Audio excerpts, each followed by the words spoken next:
কোনো ব্যক্তি ফজর নামাজ সঠিক সময়ে পড়তে পারছে না, বারবার চেষ্টা করছে, তার শারীরিক সমস্যার কারণে তা পাচ্ছে না, তাহলে এটা কীভাবে সমাধান করা সম্ভব? কমপক্ষে ফজরের ফরজ নামাজটা অন্য যে কোনো নামাজের সময় বা যে কোনো সময় কাজা পড়ে নিলে কি আল্লাহ তাআলা কবুল করবেন?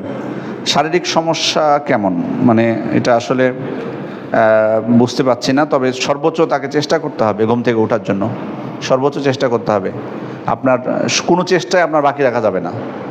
এবং যদি আপনি ওযু করতে সামর্থ্য না হন, আপনাকে বিছানায় শুয়ে প্রয়োজনে তায়াম্মুম করে আপনাকে পড়তে হবে, কিন্তু প্রত্যেকটা ওয়াক্তের সালাত প্রতি ওয়াক্তেই পড়তে হবে। আপনি যে অবস্থায় থাকেন ওই অবস্থাতে পড়তে হবে আপনার সামর্থ্য অনুযায়ী, কিন্তু নামাজকে দেরি করার কোনো সুযোগ নেই।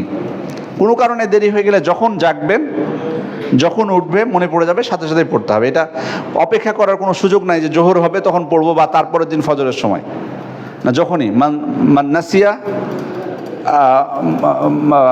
যে ব্যক্তি ভুলে গেল অথবা মানে ঘুমিয়ে গেল, মান্না মান সলাতিনা উনাসিহা ফালিউসাল্লিহা ইযা যাকারাহা, তাহলে যখনই মনে পড়বে বা ঘুম থেকে জাগবে তখনই পড়ে নেবে। এটা আল্লাহ রাসূলের নির্দেশ।